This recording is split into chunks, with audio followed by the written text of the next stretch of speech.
Isabel sentou-se à mesa e, vendo as panelas ainda sobre o fogão, pediu que ele fizesse o seu prato, e ela faria o dela. Manuel preferiu servi-la e, todo sorridente, começou a fazer sua refeição. Havia dias que ele não comia em casa, e jamais pensou que a situação estivesse tão ruim. Como tinha somente 1 hora de almoço, ele sempre ia com os colegas de trabalho num restaurante perto do escritório. Assim, raramente ia comer em casa, pois para ele era um suplício olhar para a esposa, que sempre estava com o rosto denotando um cansaço desmedido. Isabel gostou do tempero do marido, e disse: Manuel, nunca soube que você sabia cozinhar. E olha que o seu jantar está ótimo, tudo no ponto. Manuel, sorrindo, começou a falar. Bem, Isabel, para falar a verdade, eu aprendi a fazer comida quando ainda tinha somente 14 anos.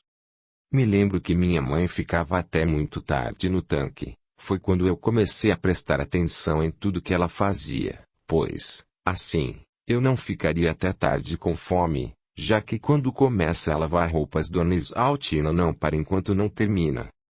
Certo dia, enquanto ela lavava as roupas, eu resolvi que faria o almoço. Claro que o primeiro não saiu muito bom, mas depois fui me aprimorando e confesso que até gostei de cozinhar. Mamãe chegou à cozinha, continuou Manuel, e encontrou tudo pronto. Fiz tudo que estava ao meu alcance, e ela adorou a ideia de ter um filho cozinheiro em casa, pois ela lavava roupas durante o dia e à noite costumava passar as roupas que lavava de dia para entregar às suas freguesas no dia seguinte.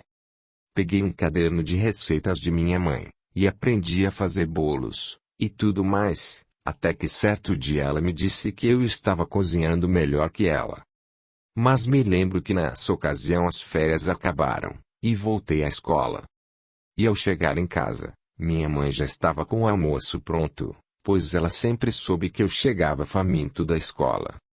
E aí parei de cozinhar, e devido a um problema na coluna, minha mãe cortou quase todas as suas freguesas, ficando somente com algumas. Que bom que me casei com um homem que sabe fazer de tudo um pouco, brincou Isabel, pois eu estou tão cansada. Não sei o que está havendo comigo. Sinto que desde que Naná faleceu eu jamais fui a mesma. Manuel, olhando para a esposa, disse seriamente: Isabel, depois do jantar precisamos conversar. As coisas aqui em casa não estão indo muito bem. Vamos deixar essa conversa para outro dia, pois eu vou tomar um banho e vou me deitar. Manuel olhou de novo para Isabel e decidiu que ela o ouviria logo depois do jantar. Mas para não estragar aquele momento, preferiu se calar. Depois de terminarem, Manuel pegou os pratos sobre a mesa, e se pôs a lavá-los, deixando finalmente a cozinha limpa, e Isabel voltou novamente para o quarto. Depois de tudo pronto, Manuel foi ao quarto à procura de Isabel. Encontrou-a secando os cabelos com o secador que lhe havia presenteado. Manuel já tinha dado banho no pequeno João Felipe e já havia preparado a sua mamadeira, assim, livre de preocupações, finalmente passou a dizer: Isabel, percebo que as coisas aqui em casa não estão indo nada bem. Quero saber o que está havendo com você, pois já não cumpre mais com suas obrigações, e nem mesmo cuida de nosso filho, que hoje estava dormindo todo molhado e com fome. Isabel, tomada de surpresa, irou-se. O quê? Será que estou entendendo direito? Você está me cobrando os serviços domésticos. Isabel, entenda. Para nosso casamento dar certo, tem que haver maior cumplicidade da sua parte. A obrigação do homem é prover o sustento para a família, e a obrigação da mulher é cuidar da casa e dos filhos. Eu me nego a acreditar no que estou ouvindo. Meu marido quer que eu seja uma empregada doméstica. Olha aqui, Manuel, eu sempre fiz o que quis em casa, e agora você está me cobrando cooperativismo. Faça-me o favor. Isabel, disse o marido, sei que você sentiu muito a falta de Dona Naná, todos nós sentimos. Mas não é pelo fato de ela ter morrido que nossa vida vai parar. Desde a sua morte, você se esqueceu de determinadas responsabilidades. Não cuida de mais nada aqui. Eu me casei para ser feliz, e não para morar numa pocilga como esta. Manuel, se sente falta da casa limpa e roupas lavadas, por que não contrata uma empregada? Estou grávida, e além do mais me sinto muito desanimada. Acha que gosto de me sentir assim? Esse desânimo está me matando. Eu, para ser sincera, até penso em fazer, mas não sei o que está vendo que não consigo. Eu durmo e acordo e o peso continua sobre meu corpo. Manuel, eu gostaria de ser uma esposa melhor para você, mas não consigo. Nesse instante Isabel se pôs a chorar, e Manuel sentiu-se penalizado. Mas o que o casal não viu foi que Graça, a entidade que ficava ao lado de Isabel, estava colada a ela, e muitas vezes a deixava cansada só para se divertir. Onofre ficava a rir em ver a indisposição de Isabel, e vez por outra se aproximava de Graça, beijando-lhe a têmpora. Manuel preferiu dar o assunto por encerrado, e acreditando se tratar da gravidez, logo decidiu que faria um esforço e pagaria alguém para cuidar da casa e do pequeno João Felipe. Naquela noite, Manuel estava exausto, depois de um longo banho deitou-se e procurou dormir. Isabel, assediada por Graça, tentou manter intimidades com Manuel, mas ele não quis, dizendo estar muito cansado. Manuel, fingindo dormir, lembrou-se novamente de Gilberto, e de tudo que ele lhe dissera sobre o espiritismo, e finalmente decidiu. Amanhã à noite irei à casa de Gilberto. Preciso conversar com ele, quero ver se ele terá uma explicação sobre essa visível mudança de Isabel. Pois mesmo antes de seu José se casar com Dona Naná, sei que a casa deles era muito limpa, pois ela cuidava de tudo, e acho que essa morte de Dona Naná nada mais foi que um pretexto. Com esses pensamentos, Manuel enfim adormeceu. Isabel estava irritada com a conversa de Manuel, e decidiu naquele momento que cumpriria com suas obrigações para ter a oportunidade de fazer determinadas cobranças ao marido. No dia seguinte, Manuel levantou e se assustou ao ver que Isabel não estava na cama. E qual não foi a sua surpresa ao constatar que o café da manhã já estava pronto, e o pão fresquinho sobre a mesa. Isabel estava assando um bolo, o que deixou Manuel imensamente feliz. Olhando para Manuel, ela disse com desdém: "Bem, se é uma dona de casa que você quer, é uma dona de casa que você terá, mas lembre-se que isso lhe custará muito caro."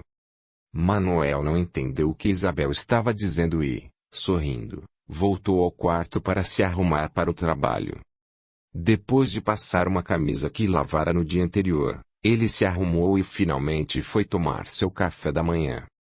Nesse meio tempo, o pequeno João Felipe já havia acordado, e ela estava dando um banho na criança, sua fralda estava molhada. Isabel, depois do banho, trocou o menino e deu a ele a mamadeira matinal, e para a surpresa de Manuel, o menino estava limpo e bem alimentado.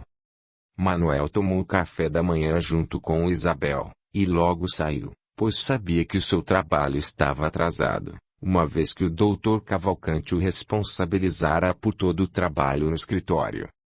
Isabel fez todos os serviços domésticos, pois jurara a si própria que o marido não teria mais o que falar, assim, ele não poderia negar-se a se deitar com ela. Manuel chegou disposto ao trabalho naquela manhã, mas em seu íntimo estava triste, pois não conseguia esconder de si próprio a frustração que havia sido o casamento para ele, e ao entrar em sua sala, assustou-se em ver o Dr. Cavalcante sentado em sua mesa. Perguntou: "Dr. Cavalcante, o senhor por aqui? Aconteceu alguma coisa?" O bom homem, sorrindo para Manuel, respondeu: "Você nunca ouviu dizer que a engorda do boi muito dependerá do olho do dono? Pois bem, é isso que estou fazendo." Manuel sentiu-se embaraçado, e com isso resolveu ficar calado, mas foi o seu patrão quem disse: "Manuel, estou feliz por tê-lo à frente desse escritório." percebo que não somente aumentou a clientela como tudo está devidamente esclarecido nos registros de notas. Manuel sorriu satisfeito ao receber o elogio do patrão, mas nesse momento se lembrou de Isabel e da aparente ameaça que ela lhe fizera. Dr. Cavalcanti, olhando para Manuel, percebeu que alguma coisa estava errada, pois embora a camisa estivesse limpa, não estava bem passada como ele costumava usar. Assim, perguntou: Manuel, está tudo bem com você? Manuel, sem entender a pergunta de seu chefe, respondeu: Sim, Dr. Cavalcanti, agora está. Por que não veio trabalhar ontem? Me desculpe, tive alguns problemas em casa. Manuel, disse o Sr. Mário Cavalcanti em tom amistoso, quero que me veja não somente como o dono do escritório, quero que me veja também como um pai. Há um bom tempo venho percebendo que você está com problemas. Se quiser conversar estarei sempre por perto, e se não estiver, basta me telefonar e marcaremos de conversar em minha casa. Manuel surpreendeu-se com a preocupação do patrão, e com humildade apenas disse: Doutor, se é pelo fato de eu haver faltado ontem, saiba que isso não vai mais acontecer. Não é sobre isso que estou falando, Manuel. Saiba que o tenho como um filho, sempre foi um funcionário exemplar, e mesmo que tenha faltado, sei que você teve seus motivos. O que na verdade espero é que você confie em mim, e me conte o que está acontecendo, pois você já não usa as roupas esmeradas como antes, está abatido, e várias vezes tenho percebido que você anda nervoso. Para essas mudanças tenho certeza que deve haver um motivo. Manuel sentiu as lágrimas brotarem, e olhando para o homem disse: Dr. Cavalcanti, sei que o senhor é muito bom, mas não quero lhe incomodar com meus problemas. Ora, saiba que eu sempre gostei de você como um filho. Se tem algum problema, gostaria que me dissesse, pois isso está interferindo na sua vida profissional. Manuel, não contendo as lágrimas, disse enfim: Doutor, as coisas para mim não estão nada bem. Tenho muitos problemas em casa, e minha esposa se mostra apática a tudo. Não mais cuida da casa, nem do nosso filho, tampouco de mim, e também estamos tendo sérios problemas íntimos, que perturbam a minha consciência. O homem remexeu-se na cadeira e se pôs a ouvir todo o relato de Manuel sobre o comportamento de Isabel. Como o Dr. Cavalcanti era um homem ponderado, e além disso espírita havia mais de 15 anos, não teve dúvidas de que se tratava de um caso de obsessão. E prestando atenção no rapaz à sua frente, finalmente disse: Manuel, o que fará essa noite? Bem, eu estava decidido a ir procurar um amigo. Por quê? Meu filho, estou percebendo que você precisa de ajuda, o que me diz de levar a tua esposa à minha casa para jantar. Manuel não compreendeu a razão por aquele convite, afinal, todos aqueles anos trabalhando para o Dr. Cavalcanti ele jamais o convidara para ir à sua casa. Embora fosse um excelente patrão, ele sabia diferenciar amizade de negócios.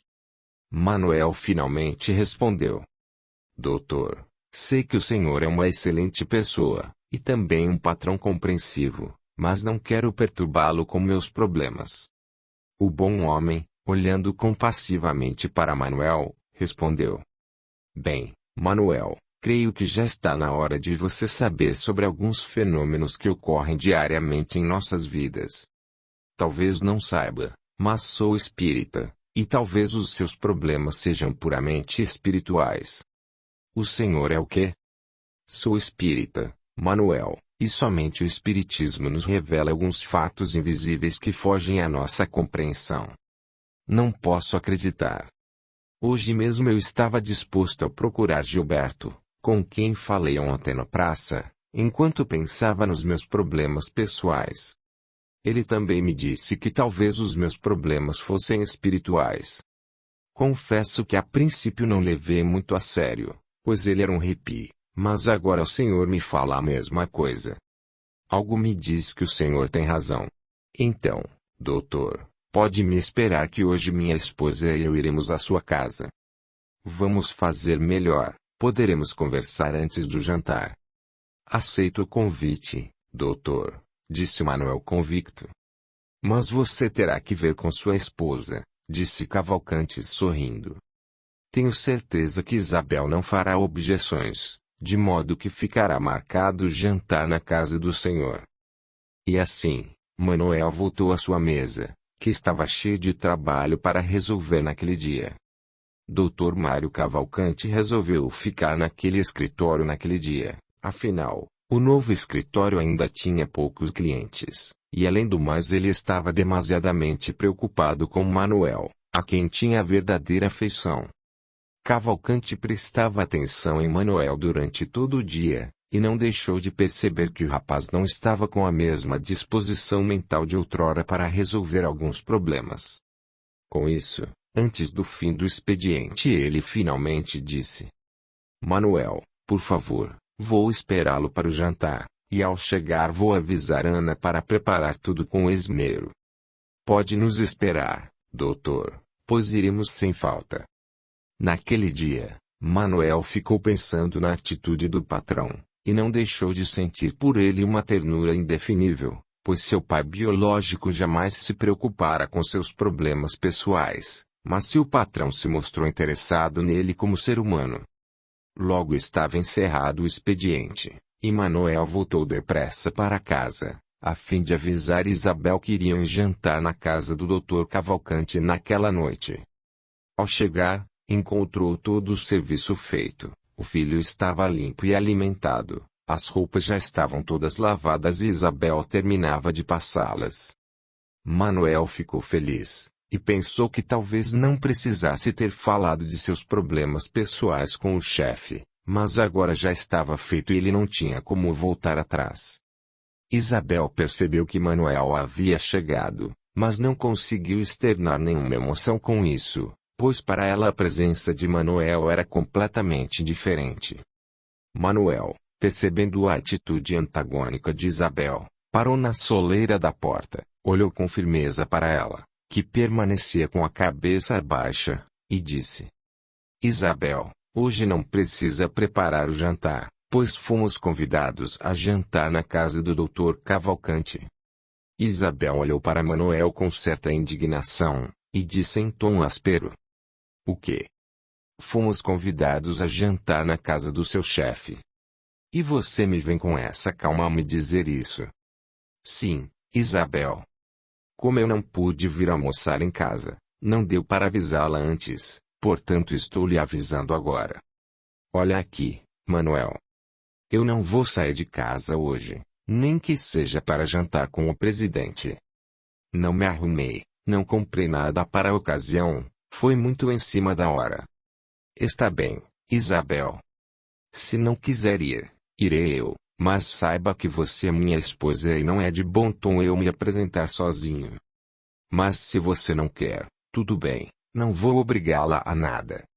Só aviso que continuarei dormindo no quarto de João Felipe, pois já que não tenho esposa para me acompanhar num simples jantar, não tenho também obrigações a cumprir com ela. Isabel ficou olhando para Manuel, e foi somente nesse momento que percebeu que havia agido com certa ignorância com ele, pois não sabia o que acontecia consigo.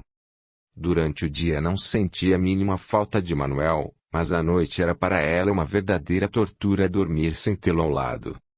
Manuel, assim que disse essas últimas palavras, sumiu pelo corredor, indo ao quarto, pensando em que desculpa daria ao chefe sobre a ausência da esposa. Desabotoando a camisa, logo se lembrou de Rosália, de como ela o havia amado naquela noite e do quanto ele fora injusto com a moça. Pensou também que se houvesse se casado com Rosália talvez sua vida fosse bem melhor. Rosália era uma moça morena, com sorriso largo e corpo bem feito. Seus cabelos negros caíam-lhe nos ombros. Era especial o olhar que a garota dirigia a ele sempre que soltava uma de suas tiradas bem-humoradas. Manuel finalmente chegou à conclusão de que seu casamento fora o maior erro de sua vida, pois embora Isabel o desejasse de maneira estranha, ela nunca o amara. Com esses pensamentos, ele sentou-se na cama e se pôs a lembrar de todos os conselhos que sua mãe havia lhe dado para que não se casasse com Isabel. Meu filho, sei que você a ama, mas meu coração não se engana, você não será feliz ao lado dessa moça.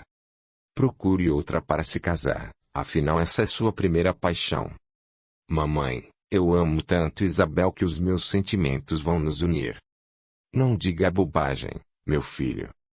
Será que não vê que está sendo egoísta? Você gosta dela, mas ela não sente o mesmo por você, de modo que viver a seu lado será para ela um verdadeiro suplício. Deixa em paz, e com o tempo você encontrará uma moça que finalmente o ame e que o fará feliz. Com esses pensamentos, Manuel colocou a cabeça entre as mãos, e não pôde evitar que as lágrimas caíssem livremente, lavando seu rosto. Manuel não percebeu, mas Onofre estava ali à espreita, ouvindo seus pensamentos. Não seja mole. Mulher não gosta de fracotes. E para que você irá jantar na casa de seu chefe, se já passa com ele o dia todo? Passe ao lado dessa mulher e aproveite todo o prazer que ela poderá lhe oferecer.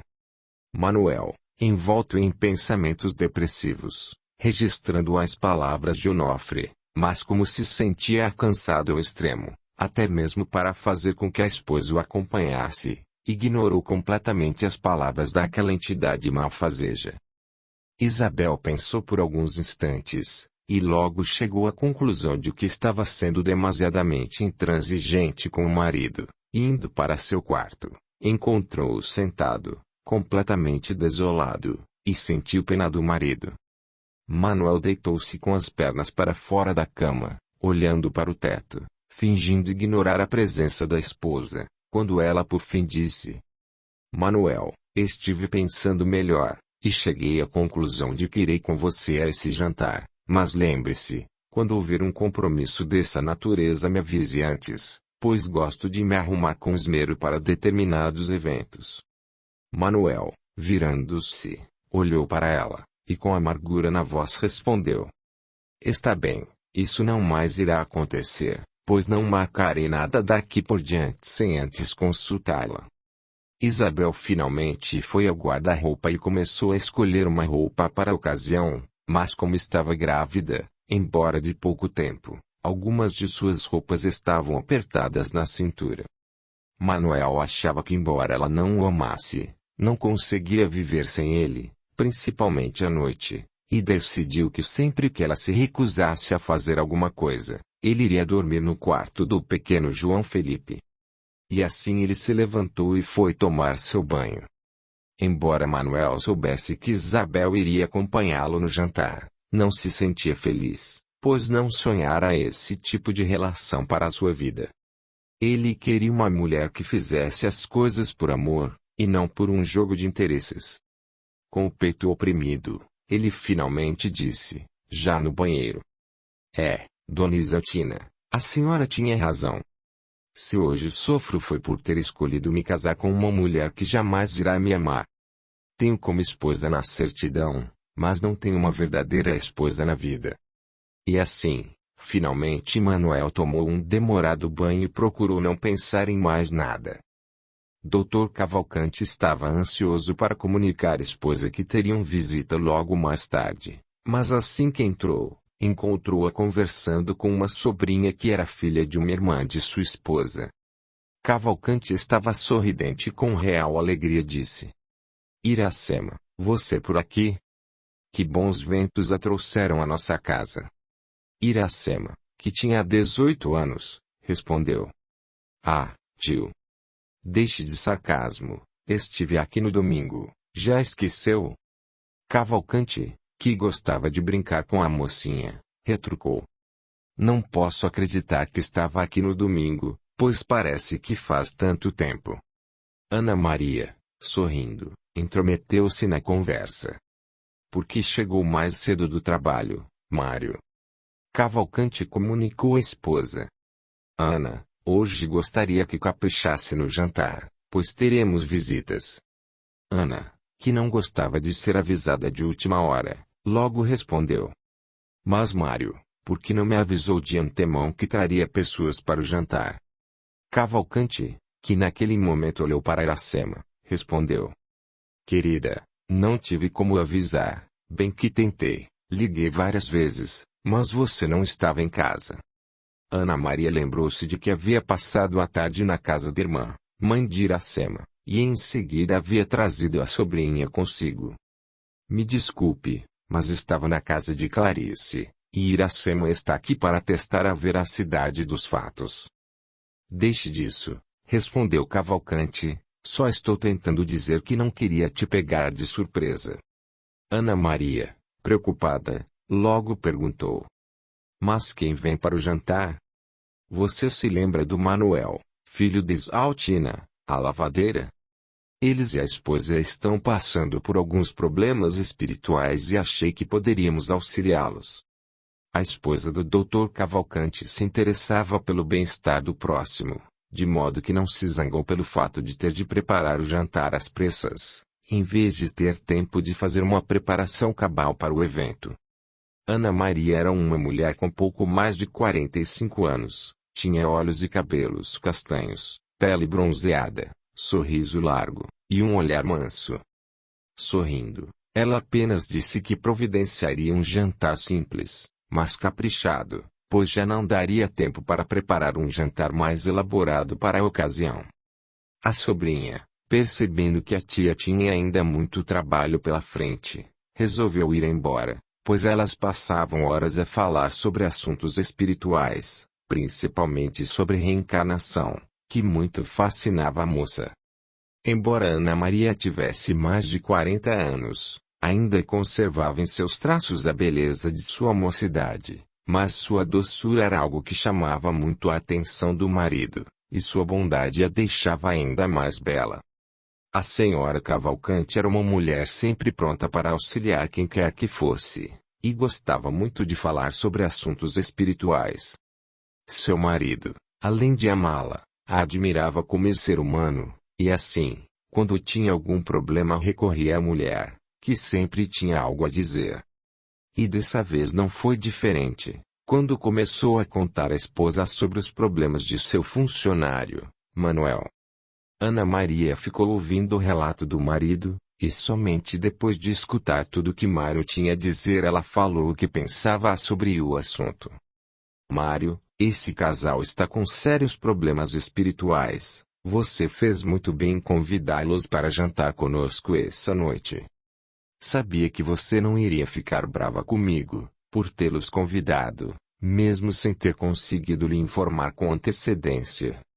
Eu jamais fico brava com você quando o assunto é ajudar o nosso semelhante, disse Ana Maria com doçura na voz e sinceridade na entonação. Mário resolveu ir tomar banho, e deixou a esposa cuidando do jantar. Faltava pouco mais de 40 minutos para o horário combinado quando Manuel e Isabel deixavam o pequeno João Felipe com a vizinha, pois acharam por bem não levar o menino, que poderia perturbar, principalmente com suas birras.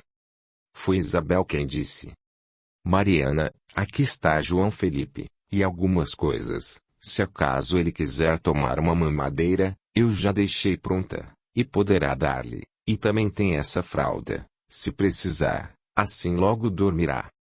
Mariana, já acostumada a ficar com o menino quando Isabel tinha algo a resolver na rua, pegou o garotinho e logo entrou em casa, conversando com o menino. Finalmente Isabel e Manuel saíram rumo à casa do Dr. Cavalcante, que ficava alguns minutos distante da casa de Manuel. Ao se aproximarem da residência do chefe de Manuel, este disse: Isabel, saiba que conheço a esposa do Dr. Cavalcante. Ela me parece ser gente boa.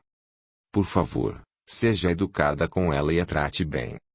Olha aqui, Manuel, não é porque você vive a bajular o seu chefe que sou obrigada a bajular a esposa dele. E se ela se mostrar falsa comigo, eu também serei com ela. Manuel, não querendo discutir com Isabel, nada disse. Assim, andaram mais alguns metros, e logo ele estava apertando a campainha da casa do dono do escritório onde trabalhava. Ao entrarem na casa, Isabel sentiu-se deslocada, pois a casa do Dr. Cavalcanti era de muito bom gosto. Tinha 2 salas, uma de visita e outra de estar, onde havia um televisor em cores. A cortina era de renda, e ia desde o alto da grande janela até o chão. No centro havia uma mesa com uma pedra de mármore, onde havia um vaso delicado de flores artificiais. As paredes eram brancas como a neve. O casal Cavalcanti não tinha filhos, e por esse motivo, consultaram muitos especialistas a fim de solucionar o problema, mas logo se constatou o motivo de a mulher não engravidar. Mário Cavalcanti nunca quis adotar um filho, pois dizia que se Deus não lhe der um filho, era para que aprendesse alguma coisa com isso. A esposa não concordava com o marido, mas acabou se acostumando com a ideia de não ser mãe. Dona Ana Maria era uma mulher afável, mas mesmo assim Isabel continuou reticente, procurando falar pouco. Foi com alegria que os donos da casa os receberam, e Manuel logo se sentiu à vontade, mas Isabel permanecia calada. Dona Ana Maria observava Isabel sem que ela percebesse. Puxando o assunto, procurava incluir Isabel na conversa, contudo, seus esforços pareciam ser em vão. Cavalcanti e Manuel conversaram sobre muitos assuntos relacionados ao trabalho, e foi Dona Ana Maria quem cortou, dizendo: "Olha o que vocês estão fazendo conosco, ficam aí falando de trabalho e nos deixam de lado", brincou ela. Foi então que Cavalcanti percebeu que estava deixando que Manuel dominasse a conversa, e convidou todos a irem à sala de jantar. Quando se sentaram, Dona Ana Maria ficou em frente ao casal, enquanto seu marido Mário sentou-se à cabeceira da mesa. Pegando uma taça com vinho, brindou aos convidados, o que deixou Isabel constrangida. Depois de jantarem, voltaram à sala de estar, e lá começaram a falar sobre variados assuntos, mas como Ana Maria era uma mulher prática e sem rodeios, foi logo dizendo: "Bem, certamente vocês querem saber o motivo pelo qual receberam o convite para jantar em nossa casa. Pois bem, talvez ignorem os fatos espirituais, mas estamos aqui para dizer que eles existem, junto a um fenômeno muito conhecido: a reencarnação." Isabel, ao ouvir a palavra reencarnação, não pôde deixar de se lembrar de Naná, na ocasião em que compartilhou com ela o sonho no qual sofrera abusos de Hernandes, e Pablo fora morto por ele. Naquele instante, o coração de Isabel enterneceu-se ao relembrar da madrasta arrumando as garrafas sob a pia da cozinha, e daquele momento em que tão bondosa senhora tornara-se tão importante em sua vida. Lembrou-se também de quando Naná falou pela primeira vez a palavra reencarnação. Isabel saiu da posição de defesa e falou sobre o assunto para Dona Ana Maria, ao que Manuel se mostrou surpreso. Contou também sobre o sonho que tivera, e a respeito das muitas vidas que a madrasta afirmava existir antes da atual. Manuel ficou atônito, pois jamais vira Isabel tão falante como naquele momento, e chegou à conclusão de que ela estava divagando, ao se lembrar da madrasta querida. Ana Maria sentiu que a primeira batalha estava ganha, pois percebeu que Isabel havia baixado a guarda, e ficou vendo os olhos de Isabel umedecerem ao falar sobre Naná. Foi então que a esposa do chefe de Manuel passou a dizer: "Sim, Isabel, como vejo, sua madrasta era uma mulher sábia, pois desejava profundamente conhecer sobre assuntos tão delicados. E assim, procurava sua amiga, Dona Marta, que, aliás, frequenta a mesma casa espírita que nós."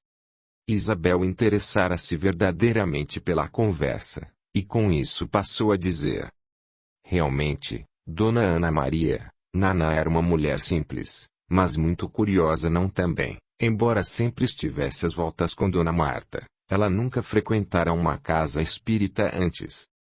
Bem, o importante é que Dona Naná era uma mulher que sabia de suas necessidades espirituais, e se ela não frequentou nenhum grupo espírita, talvez tenha sido pelas preocupações do dia a dia." Isabel gostou de ouvir aquelas palavras, pois falar sobre Naná era para ele motivo de alegria e saudade. Manuel, que até então ficara calado, finalmente disse: "Bem, Dona Ana Maria, o motivo que nos trouxe aqui esta noite é falarmos de um assunto bastante delicado e constrangedor. Sou casado há 5 anos com Isabel, mas de uns tempos para cá, venho percebendo que as coisas não estão indo muito bem.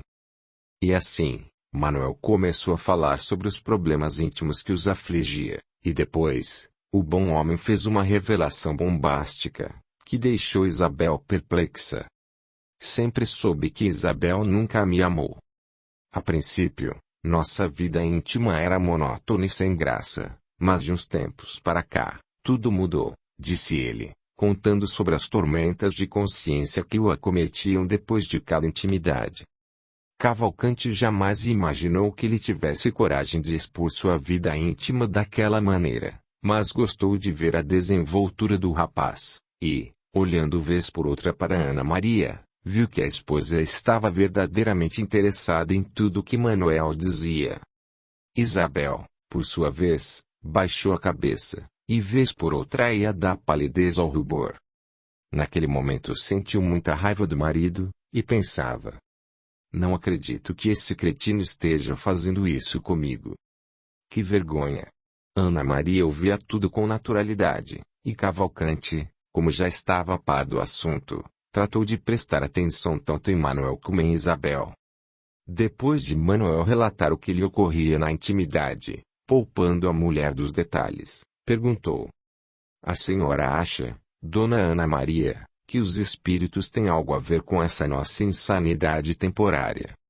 Isabel, às vezes, olhava para Manuel, desejando desesperadamente ir embora daquela casa.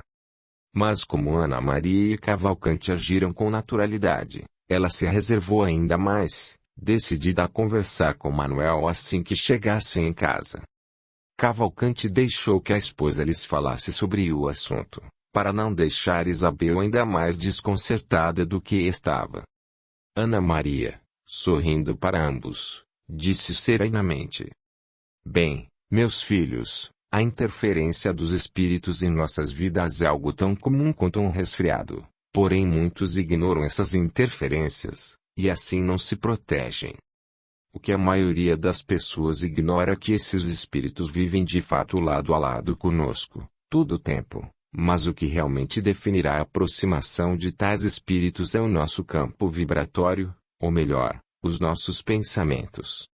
Ou seja, uma pessoa que gosta de beber irá atrair espíritos que têm os mesmos gostos, restabelecendo assim a lei da afinidade. Assim como há encarnados de todas as espécies, há também espíritos de todas as espécies circulando por entre nós. Os benfeitores espirituais têm sempre como primeira tarefa nos ajudar a vencer as nossas dificuldades aqui na Terra, e encaram a vida terrestre como sinônimo de luta, recuperação e reajuste. Afinal, a vida aqui nesse planeta é realmente uma escola, em que temos de aprender para evoluirmos espiritualmente falando. Esses benfeitores espirituais desejam que nós aprendamos a caminhar com nossas próprias pernas, e para isso nos inspiram, muitas vezes em desdobramento do sono físico, sobre como devemos caminhar para o nosso bem viver. Os obsessores, ou seja, aqueles espíritos difíceis e que muitas vezes se comprazem no mal, querem justamente o contrário: atrapalhar a nossa marcha. Com isso, eles nos causam determinados desequilíbrios vibratórios, fazendo com que sintamos o que, na verdade, eles estão sentindo. É como uma simbiose energética, mas para isso acontecer nós precisamos estar na mesma faixa vibratória que eles. Foi por esse motivo que nosso querido Mestre Jesus disse a seus discípulos: orai e vigiai. Quando o nosso Mestre disse essas palavras, ele estava querendo dizer que deveríamos orar, o que significa melhorar o nosso padrão vibratório, e vigiar, para estarmos atentos a nossas tendências inferiores, que nos atrapalham a marcha, tais como o orgulho, a vaidade, o egoísmo que aumentam nossas dores individuais por nos permitirmos ter tais desencarnados como companheiros. Quando um desencarnado sem boas intenções fica a nosso lado, ele fica nos obsedando, causando assim todo tipo de sofrimento. Allan Kardec pôde classificar essas obsessões em 3 partes: A primeira é uma obsessão simples, e que poderíamos definir como mente a mente, ou seja, da mente do desencarnado para a mente do encarnado. Não podemos deixar de salientar que os espíritos são inteligências extracorpóreas, isto é, um desencarnado tem a capacidade de influenciar mentalmente o encarnado, fazendo com que ele passe a ter ideias estranhas ou até mesmo bizarras, lembrando que para isso o encarnado tem de estar em sintonia vibracional com o desencarnado. A outra parte mencionada pelos espíritos de luz ao codificador Allan Kardec é a fascinação, ou seja, a pessoa perde o sentido de julgamento, e, assim, seus conceitos, fazendo com que o encarnado se iluda com coisas estranhas e muitas vezes sem sentido. Podemos dizer também que a fascinação está relacionada igualmente ao fanatismo, e uma vez que o espiritismo é uma doutrina da razão, desenvolve nas casas espíritas o estudo para que o fanatismo não faça parte do nosso dia a dia, e nos leva a raciocinar de maneira lógica, afastando-nos claramente do fanatismo religioso que muito tem atrapalhado a vida dos seres humanos, principalmente em países como os do Oriente Médio. Mas falemos também de um outro tipo de obsessão que é ainda mais grave. A subjugação, ou, como se chamava nos dias de Jesus, a possessão. Isso acontece quando o espírito obsessor se sintoniza com o espírito do encarnado, interferindo em suas atitudes.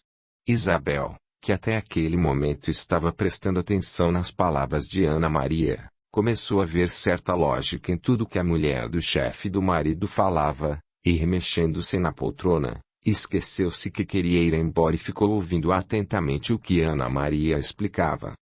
Manuel estava extasiado com os ensinamentos claros e práticos, de modo que sempre vinham à sua mente os momentos de intimidades animalescas que mantinha com Isabel, e decidiu naquele momento que aquelas coisas nunca mais ocorreriam, para não lhes perturbar ainda mais a consciência. Audiolivro realizado pelo canal Surya Chand Audiobook. Por outro lado, seu Mário Cavalcante estava feliz em ouvir as explicações da esposa, e não pôde deixar de sentir uma onda de carinho lhe invadir todo o peito. Ana Maria, percebendo que todos estavam prestando atenção em suas palavras, continuou dizendo: essas obsessões são classificadas como de efeitos físicos e efeitos morais. Efeitos físicos se dão quando o obsessor faz com que o encarnado se sinta doente, conseguindo desequilibrar o perispírito, e efetivamente fazendo-o adoecer. Isso acontece muito em casos de pacientes que chegam ao consultório médico dizendo que não se sentem bem, mas que depois de uma bateria de exames o médico simplesmente diz que esses exames nada acusaram. Então, despedem-se do enfermo e o deixam entregue à própria sorte. Efeitos morais são aqueles que desequilibram completamente a moral da pessoa, que passa a agir de acordo com a moral do desencarnado. Manuel, que estava interessadíssimo na conversa, resolveu interferir, dizendo: então quer dizer que esses espíritos podem nos fazer coisas de que venhamos a nos arrepender depois? Certamente que sim, Manuel, pois assim como esses espíritos são completamente amorais, eles se ligam em encarnados que tenham certa afinidade com eles. Isabel, que até aquele momento estava calada, finalmente disse: essa é boa. A senhora está dizendo que tudo o que nos acontece é por causa dos espíritos. Não, minha filha. O que estou tentando dizer, respondeu Ana Maria, é que tudo que nos acontece é por nossa própria imprudência, de modo que devemos orar e vigiar, assim como nosso Mestre Jesus nos ensinou, e para isso é imprescindível fazermos prece, pois a prece nos dá forças para enfrentarmos os assédios com coragem. Isabel nesse momento se calou e pensou que a mulher pudesse estar com a razão. Manuel ficou pensando em tudo o que estava ouvindo, e decidiu que iria conhecer o espiritismo a fundo, pois não se tratava de coisas de pessoas crédulas e ignorantes, mas, antes, era uma doutrina diferenciada das outras e que incitava a pessoa a pensar com clareza sobre os acontecimentos da vida. Cavalcante, percebendo que a esposa conseguira atingir o coração de Manuel, logo tratou de mudar de assunto, pois o que ouviram naquela noite daria para raciocinar por um bom tempo. Depois de falarem sobre os acontecimentos políticos do país, Manuel decidiu que já estava na hora de ir embora, pois ainda precisavam ir buscar João Felipe na casa de Mariana. E com isso, logo os dois casais se despediram. Quando o casal tomou a rua, Manuel disse a Isabel: "Jamais pensei que a esposa do Dr. Cavalcanti fosse tão instruída. Eu não gostei dela, pois ela me parece ser uma pessoa que se acha no direito de dar sermão em todo mundo." Manuel, percebendo a intolerância da esposa, decidiu que não falaria mais nada. Ao chegarem em casa, Manuel colocou o menino em sua cama, e decidiu que iria dormir com Isabel, afinal, ele já sabia como se defender de assédios de desencanados, e resolveu que colocaria em prática o que aprendera naquela noite. Ao entrar no quarto, Isabel já estava deitada, e ao deitar-se, ele fez uma sentida prece em pensamento, e pediu a Deus que os protegesse contra as investidas de desencanados. Naquela noite, Isabel dormiu e não quis manter intimidades com o marido, o que o deixou satisfeito. Mas quem não gostou disso foram Onofre e Graça, que espreitavam o casal, esperando o momento de satisfazerem seus desejos libidinosos, até o momento em que Manuel fez sua prece, e uma luz tênue se fez em volta dele, impossibilitando a aproximação do casal de desencanados. Assim, a noite finalmente foi tranquila na casa de Manuel e Isabel. No dia seguinte, Manuel acordou disposto, e para sua surpresa Isabel estava na cozinha preparando o café da manhã. O pequeno João Felipe ainda dormia, e foi com satisfação que ele se arrumou para enfrentar os desafios do trabalho. Enquanto Manuel pensava seriamente em tudo que aprendera na casa do Dr. Cavalcanti, Isabel refutara o que ouvira com veemência e decidiu que tudo aquilo não passava de baleilas. Manuel, assim que se sentou à mesa, se pôs a falar. "Isabel, estive pensando. Não acha que devemos ir ao centro espírita que o Dr. Cavalcanti frequenta com sua esposa? Não acredito.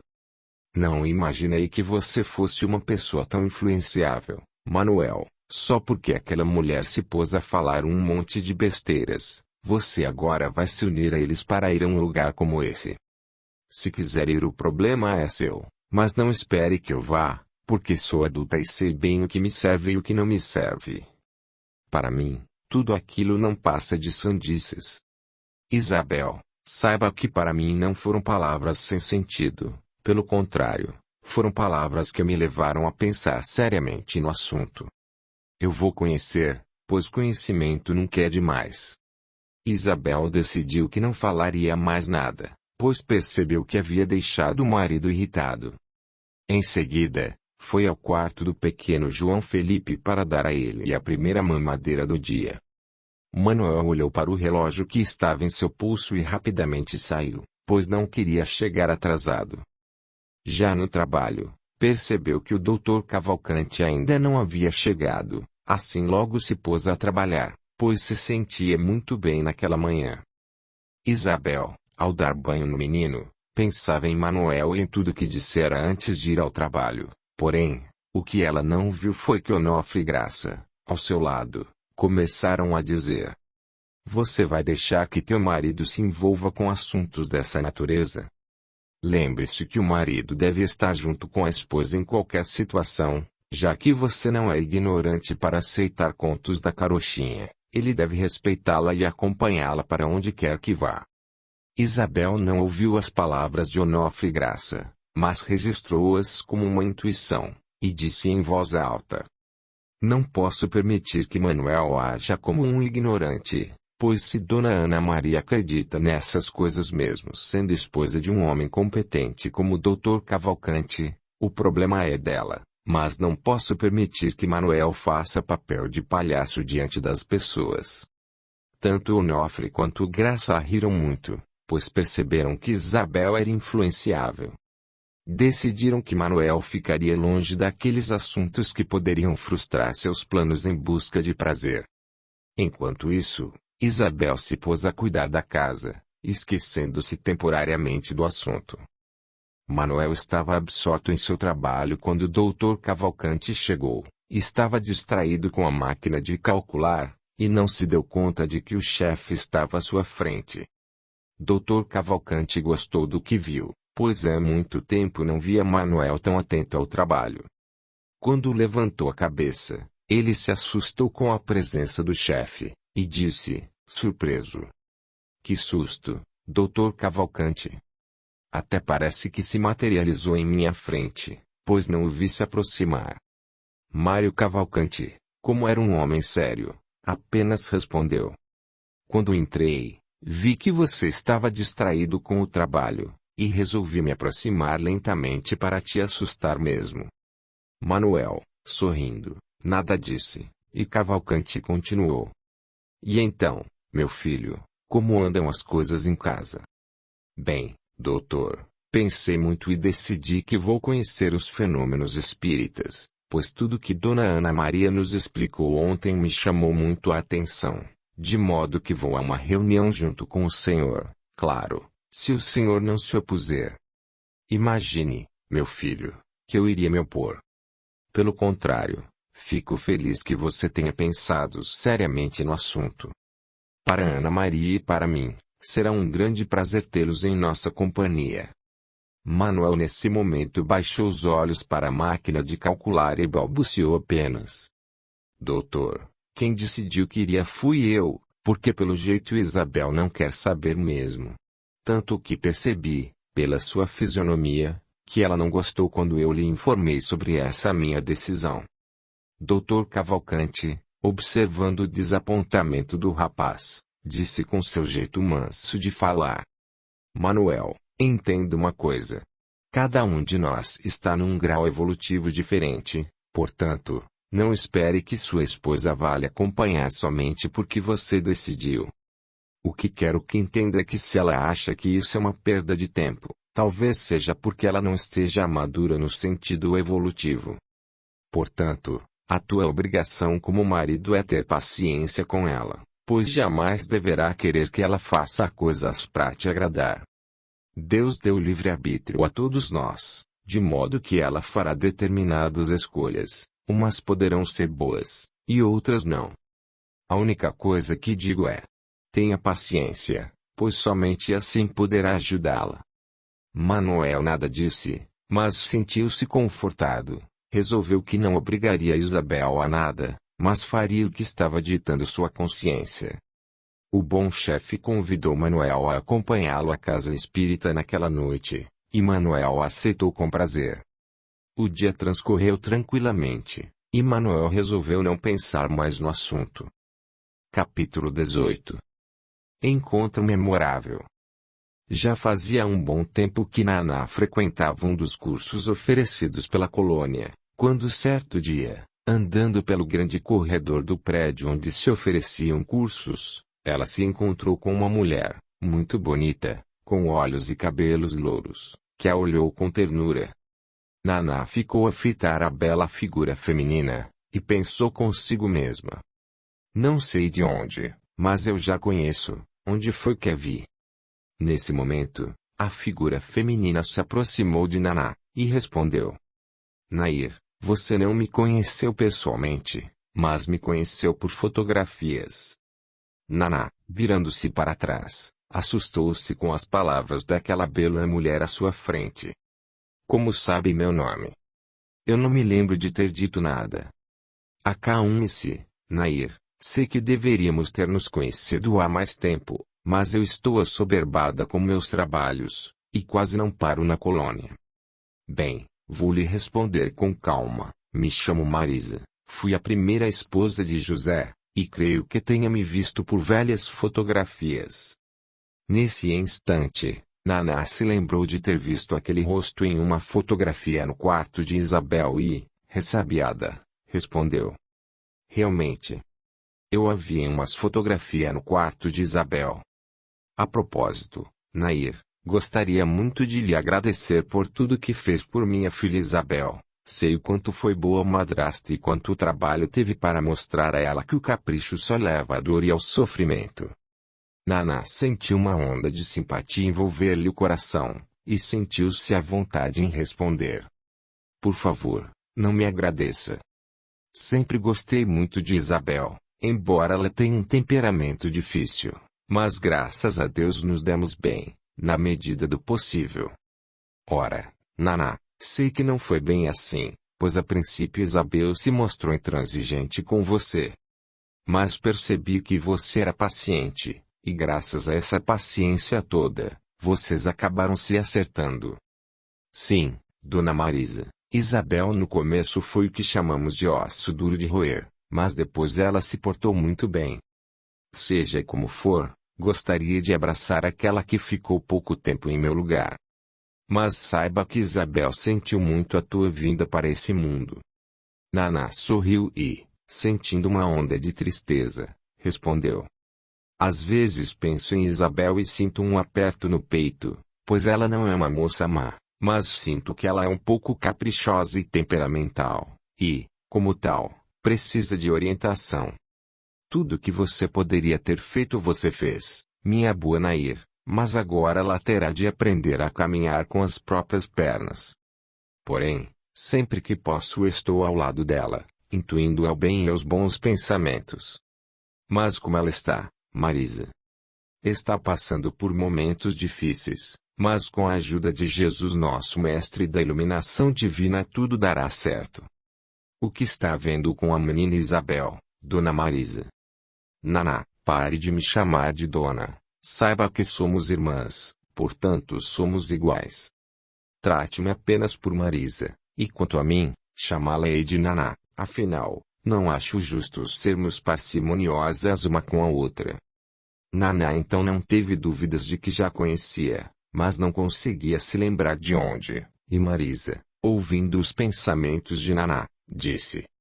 Nós já vivemos em outra existência como irmãs, mas esta é uma outra história.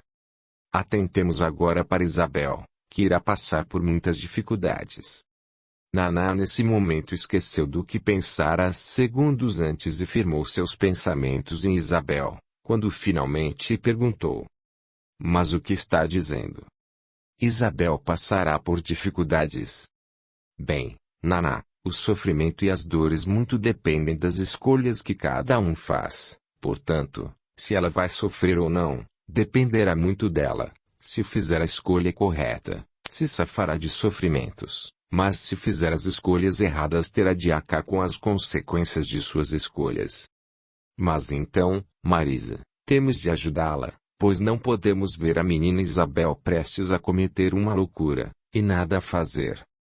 É por isso que estou ausente da colônia há um bom tempo, Naná, estou intuindo minha filha ao bem, e aos sentimentos cristãos.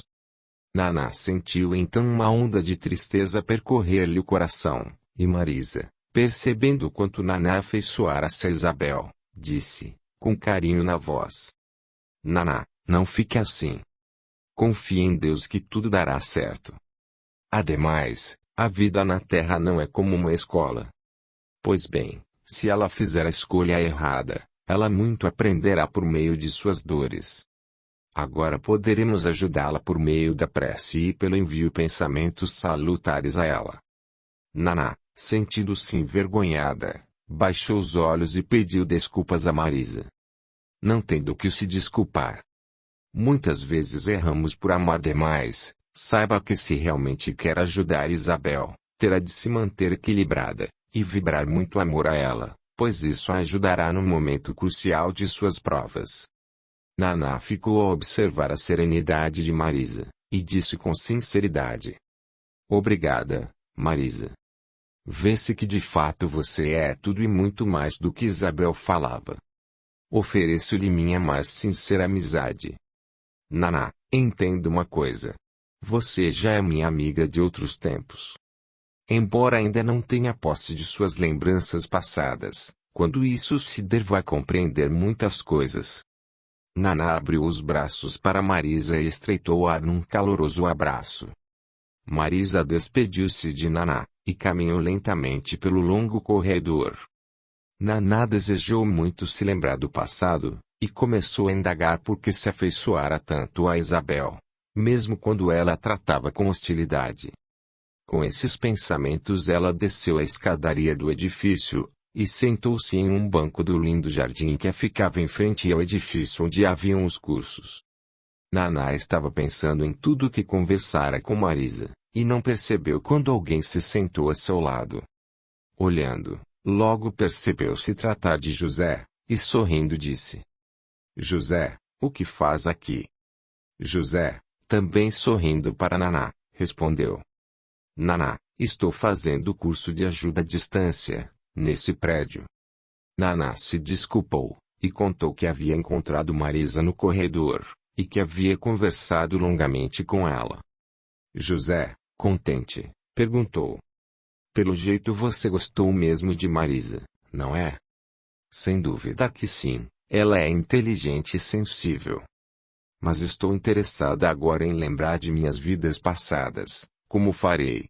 Perguntou Naná, interessada. Por que não fala com o irmão Valdir para lhe ajudar? Soube que ele ajuda os que querem tomar posse de suas lembranças.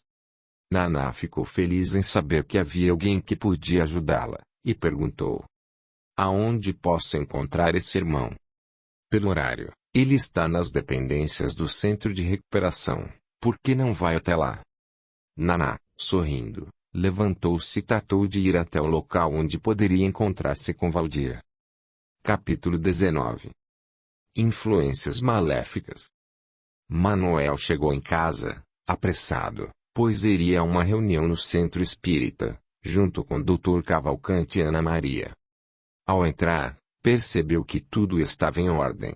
O pequeno João Felipe estava limpo, e o aroma denotava que o jantar logo estaria pronto. Manuel dirigiu-se ao banheiro, tomou um banho relaxante, e se arrumou. Isabel, ao ver a pressa do marido, perguntou: Por que essa pressa?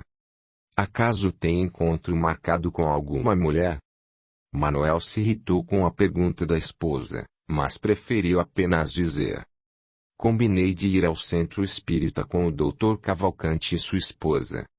Isabel não percebeu que as duas entidades estavam ao seu lado naquele momento, quando Onofre começou a dizer: Isabel, não deixe que ele vá a esse lugar. Se ele for, a tua vida vai virar um tormento. Isabel novamente não ouviu o que as duas entidades falavam, mas registrou-as com precisão. Olha aqui, disse ela, se acaso for a esse lugar, nossa vida vai virar um inferno. Primeiro porque não acreditei em uma só palavra que Ana Maria disse, e depois, porque não acredito que meu marido seja assim tão influenciável a ponto de acreditar em meia dúzia de palavras que uma mulher sem juízo disse. Manuel não se conteve, e falou em tom irônico: Isabel, se você não quer ir, tudo bem, vou respeitar a tua decisão, mas não tente demover-me da minha. Eu decidi e irei, quer queira quer não. Ela respondeu colérica: Manuel, só tem uma coisa. Se você for a esse lugar, nunca mais tocará em mim, e se quiser, poderá dormir no quarto de João Felipe. Manuel, não acreditando no que ouvia, passou a responder: O que tem uma coisa a ver com outra? Eu quero conhecer essa religião, e se eu perceber que ela não serve para mim, não irei mais. Mas não me venha com chantagem. Nosso casamento nada tem a ver com a minha decisão, portanto continuarei a dormir em nosso quarto, sim. E você nada poderá fazer para impedir-me. Está bem, a escolha é a sua. Mas lembre-se. Ou essa religião ou eu. Já estamos conversados. Manuel, queria jantar, preferiu deixar para fazê-lo depois que voltasse do centro, pois aquela discussão o deixara irritado. Beijou o filho, que brincava com um carrinho na sala, e saiu. Enquanto isso, Onofre e Graça permaneciam ao lado de Isabel, inspirando-a a impedir que o marido frequentasse o centro espírita. Manuel já estava na rua, e as palavras de Isabel continuaram a fervilhar em seu cérebro, quando de repente desistiu de ir à casa do Dr. Cavalcante. Assim, passou no bar do Juca, para aliviar a tensão. Encontrou Moacir, que tomava cerveja no balcão e conversava com Juca, o dono do bar. Moacir, ao ver Manuel, foi logo dizendo: "Olhar aí, quem é vivo sempre aparece. O que houve com você que nunca mais o vi, Manuel? Parece que foi tragado pela terra." Manuel, olhando para Moacir, que conhecia desde criança, respondeu: "Eu me casei. E não tenho muito tempo para os amigos." "Ah, é mesmo, você se casou com Isabel, a filha do seu José, o dono da venda, não é?" "Sim. Já faz quase 5 anos que me casei, tenho um filho com 2 anos e outro a caminho." "Você sempre foi um rapaz sério mesmo. Por que assumiu responsabilidades logo cedo?" "É o amor", respondeu seu Juca sorrindo. Manuel sorriu e nada disse, mas ainda estava a fervilhar em sua mente o combinado com seu chefe. Assim, resolveu pedir uma cerveja. Moacir, que nunca o vira beber, brincou: "Olhar aí, é por isso que não me caso. Já tenho 29 anos, e não cometo uma loucura dessas. Olha o exemplo, Juca", disse ele ao dono do bar. "Briga com a esposa e a primeira coisa de que se lembra é das biritas", chasqueou Moacir. Manuel ruborizou-se e procurou disfarçar a tirada de mau gosto do amigo. Entre um copo e outro, ele logo se esqueceu do compromisso, e pediu outra, e mais outra, até que, não aguentando mais, resolveu voltar para casa. Isabel estava em frente à televisão quando viu Manuel entrar trôpego. Não foi difícil perceber que o marido estava embriagado. Isabel, irritada, perguntou: "É isso que você foi fazer no tal centro espírita?" "Não me aborreça.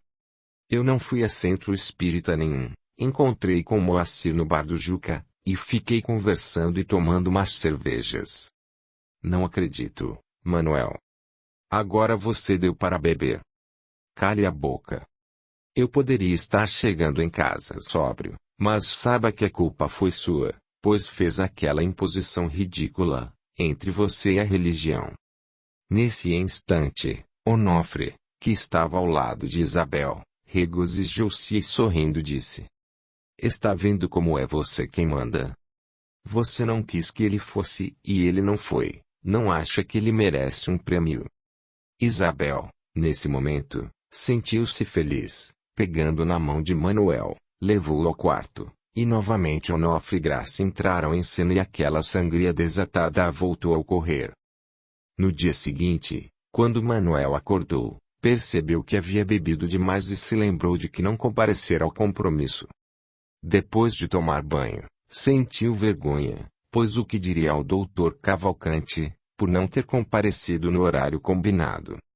Ao chegar à cozinha encontrou Isabel, que mal olhara para ele, e com voz de poucos amigos disse: "Tome logo seu café, pois irá se atrasar." "O que está havendo com você, Isabel?" "Não me pediu para não ir ao centro espírita." "Pois bem, não fui." "Por que está com essa cara?" "Por que estou com essa cara?" "Você esqueceu-se do que fez comigo, seu animal." "Hoje terei de ir ao médico, pois logo estarei entrando no 4º mês de gestação, e você me machucou toda." Manuel não se lembrava que havia mantido relação com a esposa, e assim, sentiu-se o pior dos homens. Enquanto isso, Onofre e Graça permaneciam no quarto, rindo da proeza da noite anterior. Manuel decidiu que não iria ao escritório, pois além de ter de inventar uma desculpa para o Dr. Cavalcante, não estava em condições de trabalhar, pois sentia uma ressaca horrível. Resolveu ir à praça, pois precisava de um lugar calmo, para pensar na vida. Lá, ficou a pensar em tudo que ouvira de Ana Maria, das objeções de Isabel, e finalmente da bebedeira da noite anterior, quando enfim começou a lembrar-se de algumas coisas a respeito de suas intimidades com Isabel. Sem conter as lágrimas, se pôs a chorar como uma criança que havia sido abandonada. Foi então que uma figura muito bonita se fez diante dele, mas como ele não tinha a sensibilidade necessária para vê-la, ficou perdido no tempo e no espaço. Logo a figura da bela mulher falou: "Manuel." Acredite em mim, tanto você quanto Isabel estão precisando de ajuda. Como ela está à mercê daquelas duas entidades, não consegue ver o quanto necessita de cuidados espirituais. Não se deixe envolver por ela, faça o que é certo, e quem sabe ainda haverá tempo de vocês se acertarem. Manuel não ouviu aquelas palavras, mas logo as recebeu como boas intuições, e assim disse em voz alta: Não posso permitir que Isabel me impeça de procurar ajuda. Já que ela não precisa, eu preciso. Ademais, se as coisas que estão acontecendo persistirem, corro o risco de perdê-la de uma vez por todas. Ela vai ter de aceitar essa minha decisão, afinal não sou o chefe da família. Pois bem, ela terá de aceitar que eu estou lutando para continuarmos juntos.